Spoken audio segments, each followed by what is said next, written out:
আসসালামু আলাইকুম। আমাদের সমাজে এমন কিছু মানুষ রয়েছে যারা মানুষের সামনে গেলে এরকম একটা ভাব করে থাকে যেন তারা ভাজা মাছটাও উল্টে খেতে জানে না, কিছুই জানে না, তারা কিছুই পারে না, কিন্তু ভেতরে ভেতরে তারা কিন্তু মানুষের চরম লেভেলের ক্ষতি করে থাকে। এই ধরনের মানুষের থেকে মহান রব্বুল আলামিন আমাদেরকে দূরে থাকার তৌফিক দান করুক।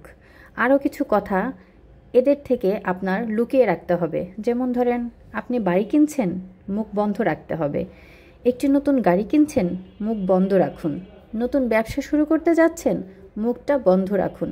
ছুটিতে যাচ্ছেন, মুখ বন্ধ রাখুন। নতুন কোর্স শুরু করছেন, মুখ বন্ধ রাখুন। চাকরিতে আপনার পদোন্নতি হবে, সেটাও মানুষকে বলবেন না, মুখ বন্ধ রাখবেন। জীবনের বড় বড় মুহূর্তে আমাদের মনে হয় প্রিয়জন বা বন্ধুদের জানালে খুশি হবে, মনে হয় সুখ ভাগ করলে দ্বিগুণ হয়, কিন্তু সত্যি বলতে কি সবসময় তা হয় না। বরং অতি তাড়াতাড়ি মুখ খোলাই হয়ে দাঁড়ায় সবচেয়ে বড় ভুল। আমাদের স্বপ্ন আসলে এক একটা বীজ। এই বীজকে মাটিতে রোপণ করার পর যত্ন চাই, সুরক্ষা চাই। কিন্তু যদি খুব তাড়াতাড়ি সবাইকে দেখাতে ব্যস্ত হই, তখন সেটা শেকড় গজানোর আগেই শুকিয়ে যায়। বাস্তব অভিজ্ঞতা বলে, যত বেশি স্বপ্ন শেয়ার করবেন, তত বেশি হিংসা, ঈর্ষা আর বদনজরে চোখ আপনার দিকে পড়বে।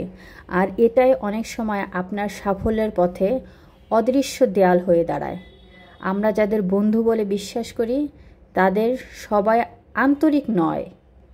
কেউ কেউ চায় আপনি আপনার প্রতিটি ভালো কাজে ব্যর্থ হন। আপনার সফলতা কিন্তু সবাই চায় না। তাই তারা হাসিমুখে অভিনন্দন জানালেও মনে মনে আপনার ব্যর্থতা কামনা করতে পারে। এটা তিক্ত হলেও সত্যি। আমরা সবসময় ভেবেই নেই অন্তত পরিবার তো আমাদের সবচেয়ে নিরাপদ জায়গা, কিন্তু বাস্তবতা হলো পরিবারের ভেতরেও অনেক সময় লুকিয়ে থাকে সূক্ষ্ম হিংসা, থাকতে পারে প্রচণ্ড রকমের হিংসা।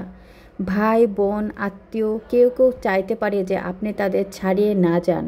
এই গোপন প্রতিযোগিতা অনেক সময় আপনার আনন্দকে নিঃশব্দে বিষিয়ে দিতে পারে। অনেকে বলে বদনজরের শুধু কুসংস্কার, কিন্তু অভিজ্ঞতা বলে অন্য কথা। মানুষ যখন আপনার উন্নতি দেখে ঈর্ষায় পুড়ে যায়, তখন সেই নেতিবাচক অ্যালার্জি আপনার জীবনে প্রভাব ফেলতে পারে। আমরা পৃথিবীর মানুষ, এক একজন এক এক ধর্মের মানুষ। সেটা যেই ধর্মেরই হই না কেন, সনাতন ধর্ম, হিন্দু ধর্ম, ইসলাম ধর্ম বা অন্য প্রায় সব ধর্মেই বদনজরের উল্লেখ রয়েছে। অর্থাৎ এটা কোনো কাল্পনিক ভয় নয়।